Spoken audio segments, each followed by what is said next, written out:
Moving on to item number 4, report on the Sunset Review Joint Legislative Budget Committee review of the PSCC. Michael Sherman, one of our new members of the team, I believe he's been introduced previous meeting, is going to go through the presentation.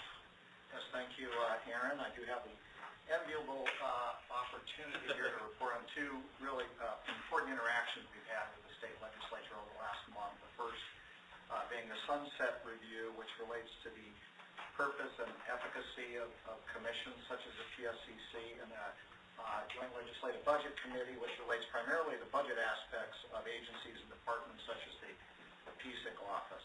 I'll start with the Sunset Review, and I'll take you through the results of both, and we're also going to share some important questions that the Commission really needs to consider, not necessarily today, but certainly would appreciate your input. But over the course of the next few weeks, we'll need your perspective and feedback on them as it relates to the actions by the legislature. But the Sunset Review is required by Arizona Revised Statute 412954, which requires that all state agencies, boards, commissions, such as PSCC, undergo a review either by the Auditor General or a Committee of Reference. In this case, we went before a Committee of Reference comprised of the Senate Public Safety Committee and the House Public Safety, Military, and Regulatory Affairs Committees. And its purpose is to decide whether or not to, after, in this case, 10-year tenure, to continue the commission, to terminate commission, or to make changes and modifications to its roles and purpose. There was a public hearing that this office attended and participated in on October 23rd to discuss this review and hear comments. The actions that the review committee took were twofold. First, granted a 2-year extension of the PSCC, but also required us to make recommendations to them regarding potentially changing the statute that enables this commission and sets forth its roles and purpose, and also to report back sometime in 2014 with a plan for the development of a statewide interoperable system. And so we're going to talk more about what we think that means and what the legislature we think is desired.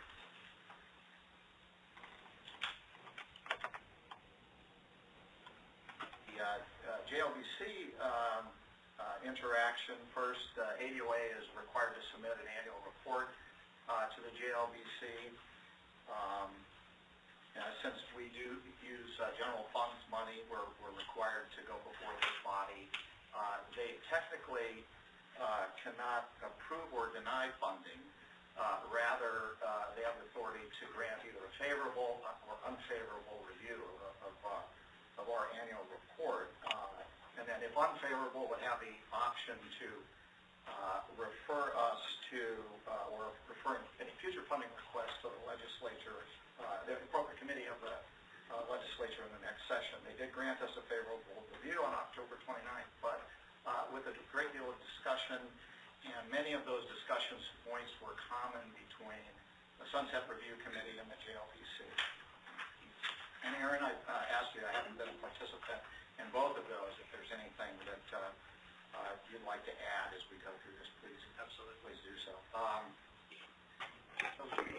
I'm trying to do is summarize and characterize here really the kinds of questions that we were being asked and interpret some of the comments that were being made. And I'll try to summarize it as this, is they were asking questions that seemed to us to really relate to operating performance metrics of a statewide public safety communications network, rather than questions regarding our work in plan development and standards development and training and those kinds of things. So they're asking questions like, how much of the geography is being covered right now, and what's the percentage, incidence of use or subscribership of participation. When do you expect 100% to be achieved? Also, we're inquiring about the number of personnel trained under, COM-L and COM-T programs. So again, those really kind of tie to their perception that this commission and the PSCC office is to be supporting really a common or consolidated statewide interoperable public safety network. And they have a perception that the enabling statute creating PSCC really calls for that. And so we believe there to be a certain discontinuity between the legislature's point of view on this and the role that this commission and the PSCC office has been playing over the last 10 years. And so I wanted to share with you, and you'll have copies of this. You have copies of this presentation, obviously. So this is the enabling legislation, the statute 413542A that sets forth the kind of purpose and duties of this commission. So as you can see, to summarize, it's development of standards or a standards-based system. Promote the development and use of those standards. Identify tasks and priorities determined by advisory committees such as SIEC. Conduct surveys, provide support for, so really kind of more of a staff versus an operating function. Does this make sense so far? Just for that reference. So we've tried to summarize some of the key or high-level questions really getting at this issue. So Mike, if I could pause for just a second. Can you go back to the previous slide? Yeah. So one of the, a couple things here. So first of all, the very first thing says, the Arizona Public Safety Communications Advisory Commission shall make recommendations, right? So that's back to this body, right? And so all 7 points there really come back to this body. It's not me as the chair, it's not my staff as the PSCC office. It really is back to this body. And the previous, there's another piece of legislation that's not listed up there, but that just describes who makes up this body. And it was thought through to make sure that we've got good representation from across the state, from fire and police, and so we have a balance across that. And so I think that's really important. We wanted to bring this up to really talk through that. That this body is really meant to represent, and so that representation, comes at a cost as well. I mean, your participation is to make sure that you're going out and talking to the stakeholders that you represent, to make sure that as we go through this process, that we can cover this, and it's not just from, hey, this is my job, this is my area, but I'm representing, for the entire state to really drive what this plan is. Thank you, Aaron. Yep. So again, here are some of the key questions, and again, we've operated under the kind of policy and direction of really coordinating federal systems here in the state, and again, the legislature seems to be expressing a desire for something different than that, whatever that may be exactly. So here's some of the questions we'd like you to, certainly if you have any thoughts today, but consider as we go forward, and we're going to describe in the next slide some follow-up that we want to do with members of the commission. But how should the commission remedy this difference between the perception that the legislature has and our historical and the literal interpretation of the statute in terms of the role of the commission and the staff that supports you? Should this body explore changes to the statute that created and enables the commission? And if so, obviously, what should that be? Do we need clarification on the role that we have today? Do we want to make changes to that role? Following on to that thought, should the commission engage policymakers directly to educate them on the current strategy? And obviously, PSCC staff and ASSET will provide full support to doing so. Are there plans or budget requests that the commission should make in next year's, or beyond for that matter, next year's session to address the legislature's concern? In fact, that was almost a literal request by at least one of the JLBC members that if funding that you need, please let us know. Help, but we've got to be obviously very clear on what we're asking funding for and for what purpose. So that makes sense? Yes. Please. Question, Steve Campbell. And I've been kind of battling back and forth and the whole issue is the purpose of the commission. Obviously, I feel, based on the statutory responsibilities, what should we be doing differently to help promote somewhat of an interoperable system versus the components to make up the system? You guys do a great job on setting up the COML training and the governances and standards to which we would have to achieve based upon the communications of the P25, whatever the case may be. But from the standpoint of really truly expanding interoperability, I just want to throw this out. What is it that we can do to either create a statewide system with subsystems, meaning whether it be the Pima County or the JLBC, RWC, to be a facilitator in an overall statewide mechanism? Do we have a role in making recommendations of pushing something to the governor's office to say, if you really want operability, it's more than just a government process. We need to have some type of funding to set up a system and have either the SA, whoever it is at a statewide level to control it.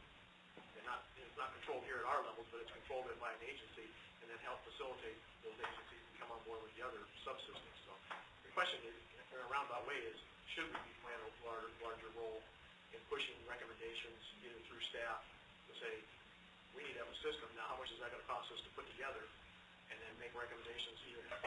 That's the thing I'm not quite sure of. When we make recommendations, does it go right up to the governor, staff, or ADOA staff, and then pursue it from there?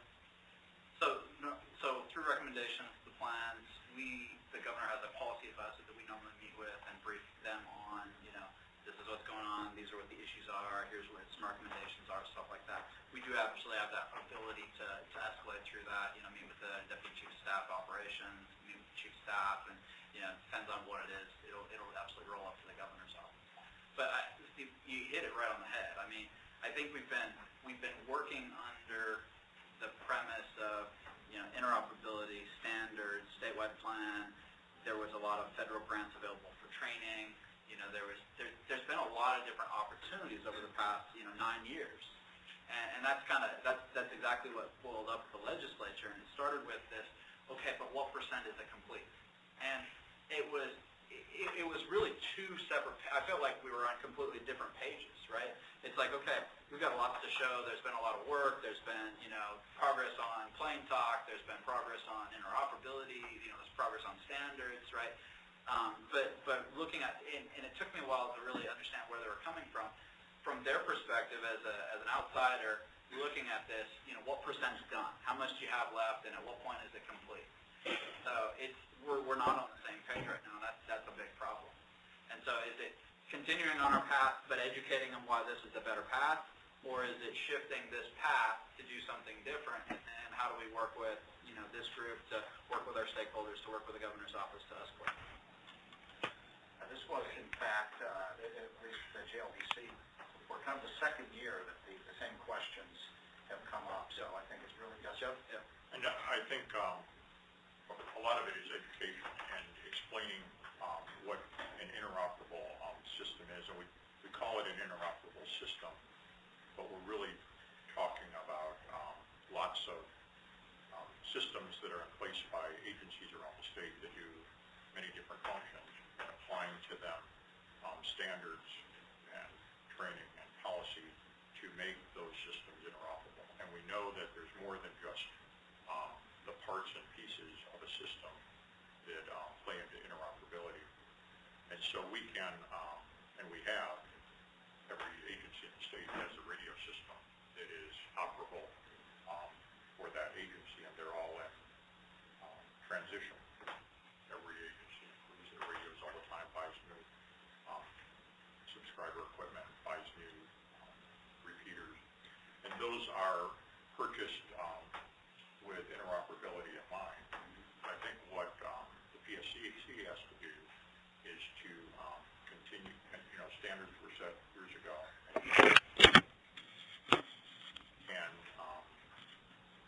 and we all know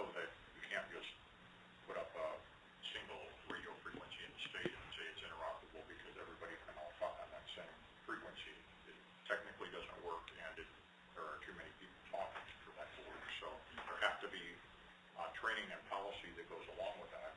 And the other thing that the PSCC does is forces communication so that every agency in the state knows what other agencies are doing so that they can say, well, we're trying to work toward interoperability, but now that I know what you're doing there, I'm going to adjust what I'm doing, or I'm going to have to convince you to adjust what you're doing to make that really interoperable. And it lets people plan by knowing what everybody else is doing. So I think it's a matter of educating the legislature that there are a lot of components to this effort, and PSCC is one component of it. Every agency in the state and what they're doing, some of which are controlled by the legislature, like ADOT and DOC and DPS, and some that aren't as controlled by the legislature, like Kingman PD or Kingman Fire Department. And explaining that the role of the PSCC is to bring stakeholders together, understand their needs, comply with the statute by using funding, except for the furtherance of interoperability, providing training, providing policy, and then allow the legislators to talk to those other components because lots of those components have to be built out for the optimal interoperable system to function. But it isn't necessarily the role of the PSCC. Once they've said and agreed on, well, we need, for example, a vibrant digital microwave backbone to make a lot of things work together, isn't really the PSCC's role to explain every path to the legislature because that's not what they do. And so I think it is an education process and partly, and the legislature is unique to work with sometimes. So a lot of times it just takes understanding what they want to know, having meetings with them, bring other people to those meetings that have the answers to their questions. And a lot of times they ask questions that they already know the answers to. They're just making a point. And that's part of the process. But in those cases where they need to be educated on those issues, arrange to bring the stakeholders to their office and get them up to speed on what the plan is and the funding needs and the progress that's been made so far and the progress in the near future and where we envision the end state. Mike, can you go back to the legislation slide again? That the number one, the development of a standards-based system that provides interoperability to public safety agencies, communications, and statewide. I mean, I think that one alone has been, and this is where the opportunity is, for us to come back and look at this and say, okay, is that even the right, language from that, right? Because I don't think that necessarily pertains to the, helping develop standards, helping with education, helping ensure that, standards are met and stuff like that. So I think the way that the legislature is currently interpreting that is one system, one big, massive radio system that is owned and run by PSCC at this point. And I think that's one set of interpretations that we got from some legislatures and some offline conversations as well. And so that's where their frustration was. Okay, you guys have been working on this for 9 years. And I'm like, okay, so first of all, there's 4 or 5 of us. And we got $500,000 a year, and that barely covers, the salaries, plus then some grants and some stuff like that. And so I think that's where I completely agree with you, Jeff. I think we have an opportunity to educate these guys, but I think there's also an opportunity where I think we need to look at some of this and say, okay, is this the right language? Is this the right verbiage? Is this the right thing? But at the same time, are there specific investments that are currently holding the state back that we should be making an ask and we should be out there advocating on this behalf because it is causing issues as well. Mr. Chairman. Please. Commissioner Burrell, I've been on this commission since it started, and originally we were headed down that pathway of doing engineering studies and finding out what systems would be applicable for what we're doing here. And originally we were looking at operability for some state agencies with the capability of interoperability for outside state agencies, one for anyone that wants to do that. That may be where the interpretations started, but then when the economic downturns hit us, then the focus became training and interoperability solutions and those kinds of things because that's where the funding was. So I think, you know, re-looking at the opportunities to tie onto some of the regional systems and maybe do the infill for those areas that don't have coverage, seeing, you know, what that should. Yep. Well, the other one, and I think it's in your deck too at some point, but, you know, what are the opportunities with FirstNet and the public safety broadband, and how is that going to impact everything as well? And, you know, last thing we want is, you know, some big, huge new ask, and then all of a sudden FirstNet comes out and builds something, and now we got two, and one additional comment, it's David as well. As we look around the state, we have three very large cooperatives that comprise the large municipal areas. It wouldn't even be conceivable to join them legally. We're looking at bond funding, grant funding, a litany of different funding enterprises that went into building these infrastructures. I'm going to echo what my colleague said, and that is, this comes down to education.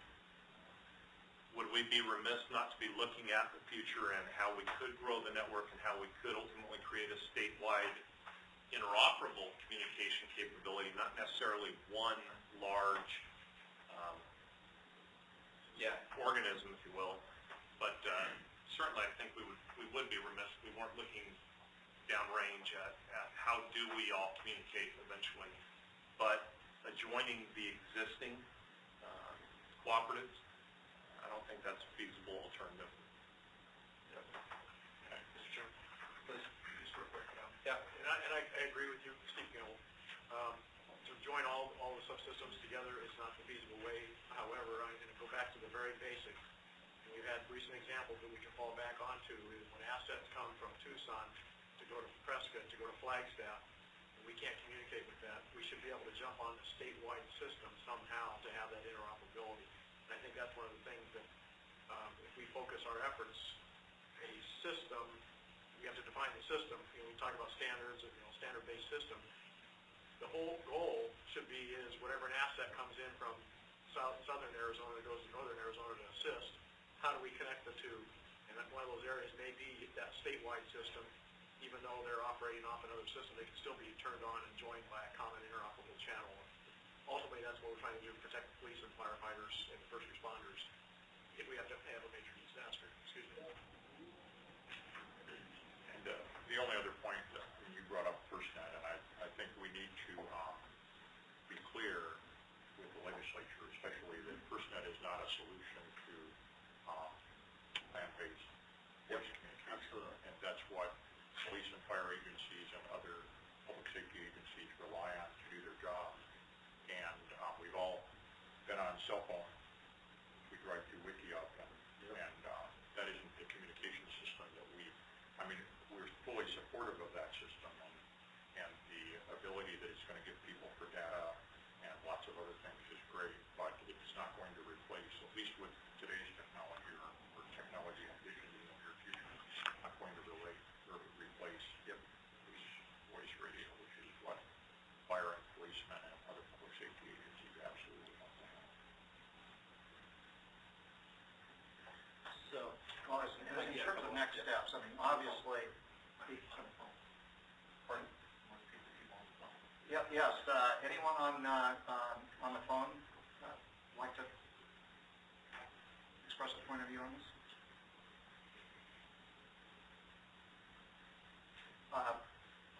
In terms of next steps, you know, clearly the importance of this issue and these questions can't be done justice in the time we have today. So the process we'd like to suggest is really conducting a survey among each of you. Aaron and I would conduct some form of an interview or discussion, you know, following a kind of a structured outline, sometime prior to our next interaction, kind of collect and summarize and interpret that and then present that, you know, back to this group. So you each have, first of all, the time and the ability to ponder, you know, this issue and consider it before we report. And you know, we look at this as a really positive opportunity. Any organization should take pause from time to time and step back and review and refresh